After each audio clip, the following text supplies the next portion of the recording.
YouTube, I'm here.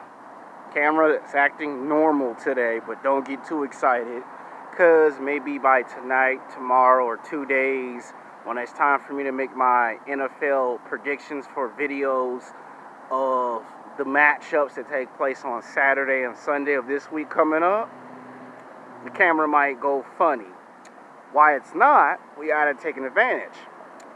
Today's YouTube video is going to be called Sex Game: The Rise and Fall of Hip Hop and Rap Part 1. I'm going to say it again. The name of this video is called Sex Game: The Rise and Fall of Hip Hop and Rap. Now, I have never told you why this video was going to get made. I wanted to make this video 2 or 3 years ago, and I had like at least 8 people tell me you can't make no series all through this until you become established as a YouTuber. Now, as you do know, there are some people who watch my videos. Some of them love what I do on YouTube, and some of them hate and despise what I do. And a lot of my haters don't like that YouTube video that I made last week called Alpha Wolf versus Beta Snake. You know, that video got them into their feelings. Well, you know, you want to know what's the funny thing about that? That Lil Wayne could take that same title of that video and there would be no selective outrage if Lil Wayne made the title of that video, because why? It's Lil Wayne. If it ain't Lil Wayne, let's say it's Drake. Drake could take that same title and basically talk about the same exact stuff, and nobody will take it personal because it's Drake. And somewhere in this new series that I'm making, I am going to explain the ignorance and the stupidity of people who think stupid like that. Why? Because it needs to be addressed. And that's what YouTubers like O'Shea Do Jackson get angry and upset about. Nobody wants to address that. Ringo TV Raw gets mad because nobody wants to address that particular issue.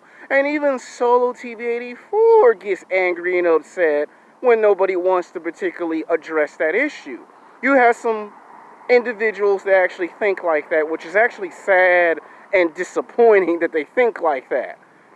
I mean, seriously, if anyone should be angry or upset because I made that type of video, it should be people who don't get content for themselves. Like guys that are in their late 50s, early 60s, mid 70s, them the ones should be angry and enraged with me for not making videos about what they went through at my age. My content is for people that's in their 20s, in their 30s, and possibly early 40s. Not too many people in their late 40s, mid 50s, early 60s watch my videos. And when they do watch their videos, they're upset because, one, they don't like the way I'm talking. I can talk like this because I used to hang out with people of that age, so that's why I can talk like that. And number 2, my dad is the one who gives me the information on what to say and what not to say on the internet. Sometimes he wish I don't say it the way that I'm saying it, but some of this information comes from him in an intelligent way. So stop player hating. Now, let's get on with the video presentation. The 1970s brought us to a period where music was music. If it weren't for people like Curtis Blows, you know, his hit single, There Goes the Brakes, Break It Down. I wasn't even born yet when Curtis Blows came out. But he was like the Jay-Z of hip-hop in the 1970s. And it wasn't just Curtis Blows. You know, you had other guys pop up on the scene in the 1970s. You know, Brooklyn, you know, Bronx, New York is where hip-hop originated, is where a lot of people say, which is up for debate. We don't know if it started in Los Angeles or if it started in New York. Most people are going to tell you it took place in New York. But you had Curtis Blows. You've had a rapper called D-Light, which was the first time a rapper took a name and called himself that name. Like in the beginning, you would just use your first and last name and you would name the band.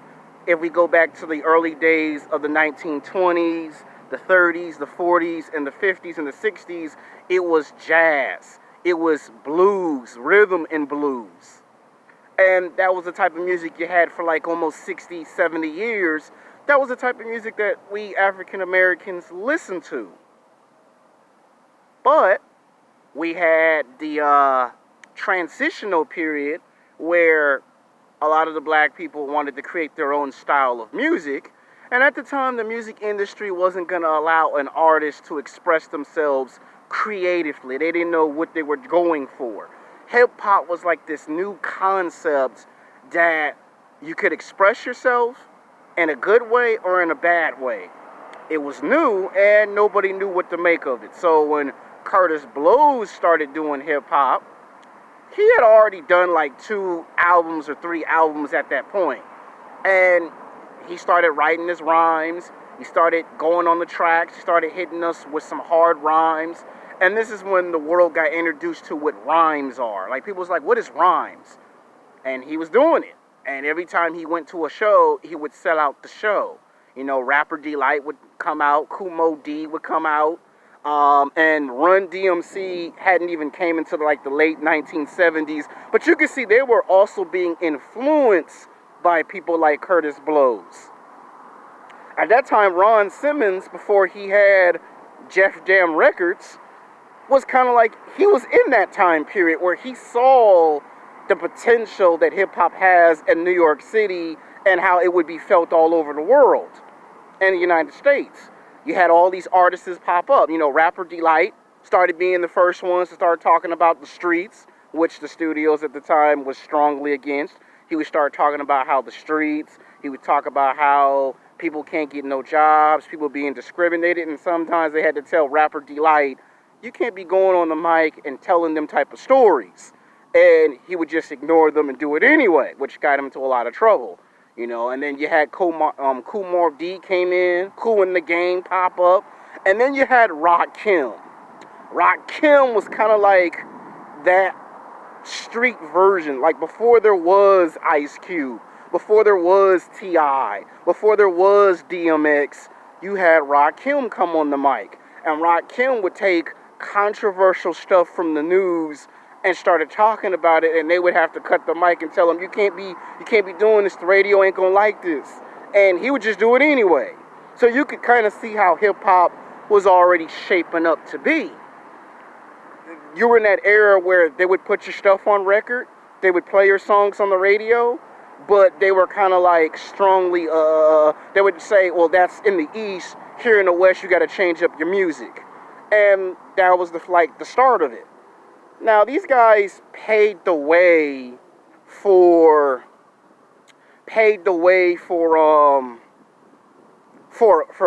people of today. If it wasn't for Rakim and what he did, you probably would not get a DMX if it wasn't for Rakim. There would be no DMX. There would be no T.I. There would be no Ice Cube, no Ice-T. They wouldn't exist if it wasn't for Rakim. Rapper Delight. There would be no Scarface. There would be no Killer Mike. There would be none of these rappers that you see today if it wasn't for Kurtis Blows, who started to fall into the same category. You would have no Kanye West. You would not have no Jay-Z, no Nas, no Tupac, no Notorious B.I.G. These are the old school legends of the 1970s. If it weren't for the DJs of the 1970s, the DJs of the 1980s and the 90s and the 2000s, they would have not been able to have that creative vision where they could skit and cut on the DJ. Like people like DJ Homicide, you know, DJ Drama. Those were guys that were inspired by the DJs of the 1970s. And these artists popped up because they were the guys that you saw on your TV set rapping. You know, you had the afros coming up. The afros was the hairstyle. I remember when I was a little kid, they used to tell me stories how they didn't want you to be on stage with an afro because it was intimidating to the networks. They wouldn't play your music, they wouldn't play your records in those 1970s because they felt that was intimidating. Motown. Right in that same 1970s, who's another artist that just popped out of nowhere? Rick James, right? Rick James popped up out of nowhere. Yeah, Rick James come out.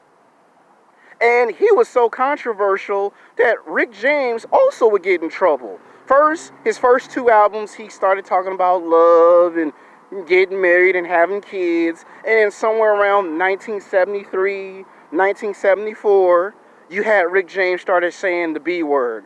And people was like, oh my God, he can't say that on album. What's wrong with Rick James? You had James Brown. They call him the godfather of rock and roll. You had the Isley Brothers. All in the 1970s, these were the legends that were kicking ass, taking names, and just dominating the game in the 1970s. And people like Art Kelly was like a little kid, and you could see where Art Kelly got some of his influences from. Same thing with Dr. Dre. And you had producers. Motown introduced us to one of the biggest artists of all times, the legendary, late, great Michael Jackson, when they had the Jackson 5. They kind of came in the middle of the 1970s. The year was like 1973, 1974, 75, around up in there, and just dominated the game. No one had never seen a group of kids singing pop like that. And, Prince kind of popped up on the scene. Purple Rain, he popped up right up in there and they just started dominating the 1970s. And it was that era where we had the exportation era, where we would do movies and television, where they were now allowing blacks to be in the movies, television shows. You had movies like Superfly. Yeah, Superfly. The original Superfly, not the one that came out like last year. And little kids like Tupac Shakur was actually popping up at these shows trying to learn these rhymes and trying to write these rhymes even when he was a little kid. And you could see what was going to happen.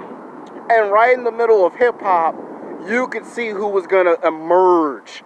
Somewhere in those late 70s, getting to the 80s, Run DMC came in and started rocking the mic with hip-hop.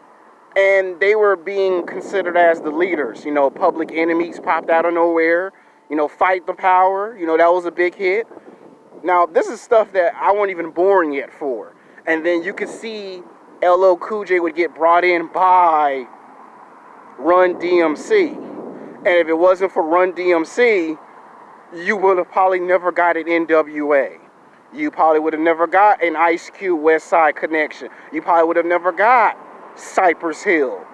This is when they started creating these super rap groups in the late 70s, and it would kind of spill into those 80s, and then you could see that all of a sudden we had boy bands pop up. That's what allowed studios in the late 80s, early 90s to create groups like New Kids on the Block.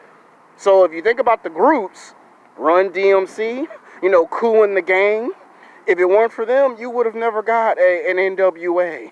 You would have never got Cash Money Records. You would have never got a No Limit Records in rap groups. They were rap groups. Where do you think Boyz II Men came from? There was Boyz II Men. What do you think all these groups started popping up in the late 80s, early 90s came from? It all started with the 1970s. When I was a kid and a teenager in junior high and high school, they would always talk about how the 1970s is what started hip-hop. That's what started rap music. That's what kicked it off. And I would always ask a lot of the old school guys, which era was better? And they always say, oh, youngster, if you was in the 1970s, you would have saw what real hip-hop is, real rap music, not the stuff you listening to today. Some of, young people like me, we get insulted when we get told by past generations, you don't know what real hip-hop is. You don't know what real rap music is. That's where the arguments and the barber shop and the gym takes place, on the basketball court, fight break out, because a past generation tells you, you don't know what real hip-hop is. You don't know what real rap music is. Like when Nelly got into it with KRS-One about 16 years ago. I mean, it wasn't that long ago because Nelly said something in the song, and KRS came in those late 70s, early 80s, and they had the two-man crew. Think about it. The stuff that Kid RS-One was talking about, people like Busta Rhymes would start speaking on. Jay-Z popped up and started speaking on it. So you look in that time period, it was considered a new phenomenon. Everyone was getting in on the act. It wasn't until late 80s, early 90s that people would get on it. Now, as the 1970s started to draw to a close, and guys like Curtis Blows were no longer able to sing on the mic, now that he was, a producer, and all those guys were getting older, and they saw the new generation pop up. Run DMC started to take command. Public Enemy took command. AWA took command. LL Cool J came in there and became a solo artist, which that was probably like the first time ever in history that they took a rapper out of the group and let him just dominate by himself. Like LL just came in and just killed it. And then we had our first beef in those late 70s, early 80s. It was Ice Cube, popping up on the scene. That's when he started being the gangster rapper. And then we had LL Cool J have his first beef with Ice-T. But LL Cool J already had a beef in those late 70s, early 80s with another rap artist before he had one with Ice-T. And you could see that the 70s were now coming to a close, that disco era, that hip-hop era was now closing, and a new chapter was beginning. As I come back with part 2, we talk about the history of the 1980s and how the 1980s changed and how the world saw hip-hop as something negative, as something that is just destroying people's minds, and how they would not consider it a part of the music industry, and how they always thought hip-hop and rap was just not good, and how they was demonizing it, and how the media would do what they did. So when I come back in part 2, I'll talk about how the 1980s was a reflection of me growing up and what type of artists I would nod my head to and who I was inspired by in part 2.